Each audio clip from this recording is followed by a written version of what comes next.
बच्चों हम पोएम्स की श्रृंखला पढ़ रहे हैं और पोएम्स में ही हमारी पोएम चल रही है the tale of melon city which was written by Vikram Seth. आज हम इसका 4th पार्ट करेंगे बच्चों, लेकिन इस 4th पार्ट को करने से पहले थोड़ा सा रीमेमोराइज हो जाए कि हमने 3rd पार्ट तक क्या पढ़ा है।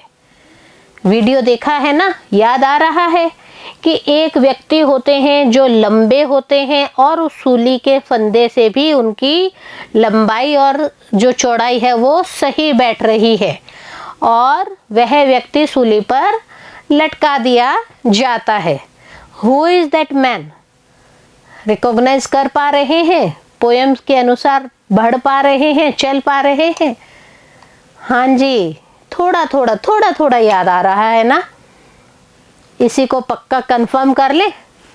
सो let's start. Thank goodness we found someone, said the ministers. Ministers जो मंत्री हैं उन्होंने क्या कहा? बहुत बहुत अच्छा हुआ कि हमें कोई मिल गया। फॉर इफ इंस्टेड, बजाय इसके अगर कोई नहीं मिलता तो क्या होता? We had not the unruly town, हम बिना नियम के चलने वाले राज्य में नहीं रहते हैं। अनरूली, अनरूली मीन्स बिना नियम के।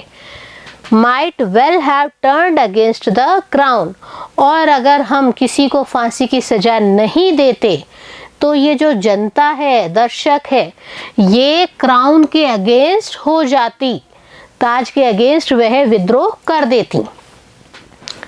Long live the king, the minister said, मंत्रियों ने क्या कहा? राजा अमर रहे। लॉन्ग लिव द किंग, राजा अमर रहे। क्या राजा अमर रहे बच्चों?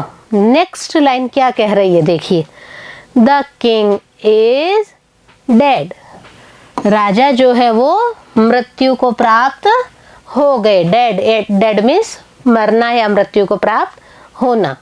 तो यहाँ पर इन द लास्ट किसको सूली पर लटकाया गया बच्चों? The king himself was hanged, है ना। उसके बाद में क्या हो रहा है देखते हैं।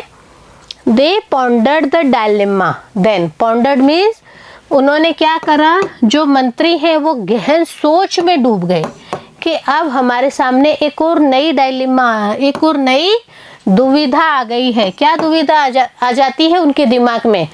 बीइंग प्रैक्टिकल माइंडेड मैन, और वो क्या है? व्यवहारिक विचारधारा वाले जो मंत्रीगण हैं वो सारे व्यवहारिक विचारधारा वाले लोग थे। उन्होंने क्या कहा?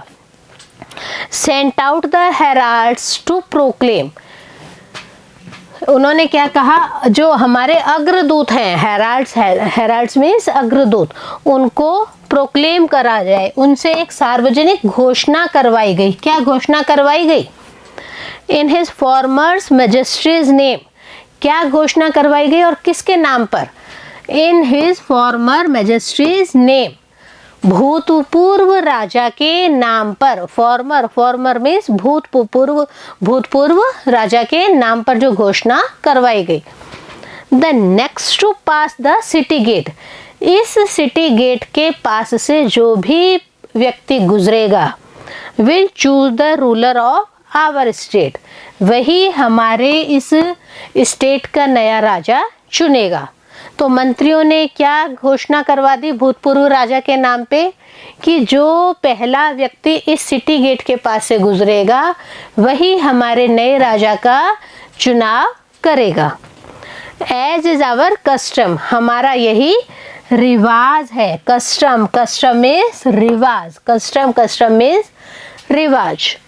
This will be enforced with due ceremony, और इस सब को भी क्या किया गया? बहुत ही दबाव देकर एक सेरेमनी, समारोह के तहत इसे किया गया। सेरेमनी, समारोह के तहत यह घोषणा की गई कि नए राजा को चुना जाए। और नया राजा कौन चुनेगा? जो पहला व्यक्ति सिटी गेट के पास से गुजरेगा। कौन गुजरते हैं सिटी गेट के पास से, और वो क्या कह रहे हैं? नेक्स्ट लाइन्स में हम पढ़ते हैं, a man passed by the city gate, एक व्यक्ति जो है वो सिटी गेट के पास से गुजरते हैं। Who was that man? An idiot. वह कौन है?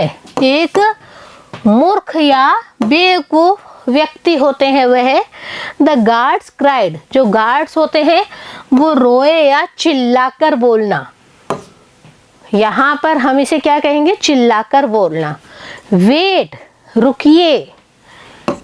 गार्ड्स जो है उस व्यक्ति को क्या कहते हैं? वेट, रुकिए थोड़ा। Who is to be the king? Decide.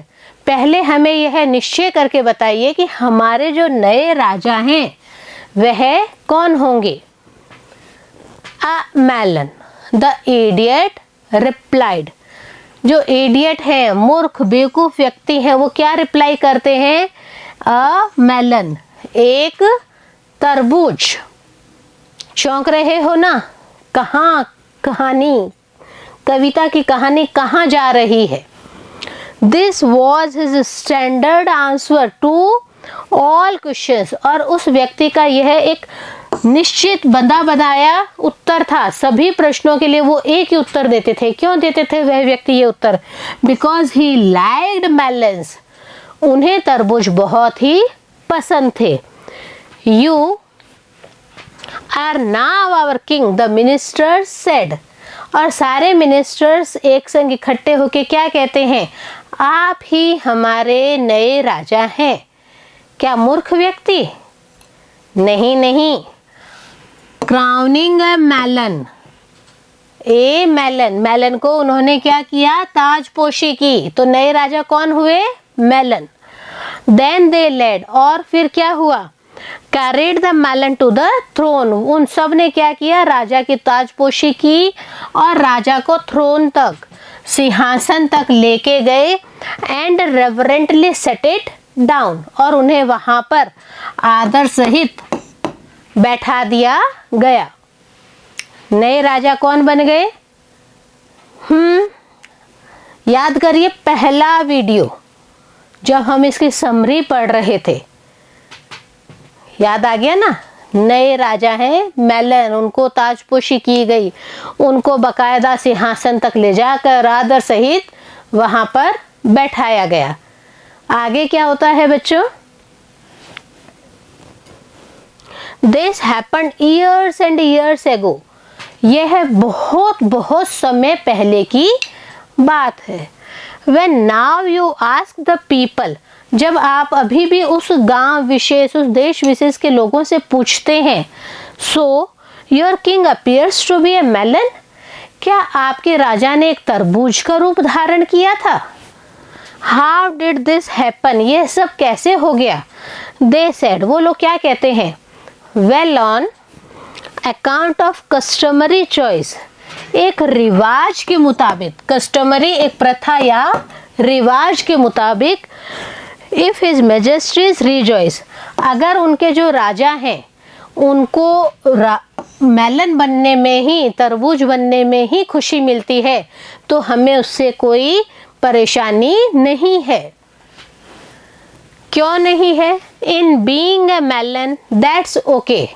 बोले राजा हैं, भले वो तरबूज हैं, भले वो किसी और रूप में है।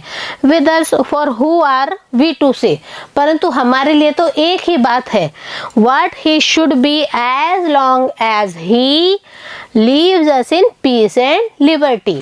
वह भले तरबूज का रूप धारण करे, भले ही वह मनुष्य का रूप धारण करे, हमारे लिए एक ही चीज है कि वो हमें पीस में रहने दें। पीस मीन्स शांति में रहने दें। और इसके साथ ही उनको क्या चाहिए? लिबर्टी। इनके साथ ही क्या चाहिए? उन्हें उनकी आज़ादी में कोई दखल अंदाजी नहीं करने वाला होना चाहिए। The principles of laces fair. Principles means सिद्धांत, प्रिंसिपल मीन्स सिद्धांत, एंड लेसेज फेयर मीन्स बिना किसी हस्तक्षेप के। लेसेज फेयर बिना किसी हस्तक्षेप के। इट मीन्स वहाँ के जो व्यापारी हैं, वहाँ के जो लोग हैं, वो क्या चाहते थे?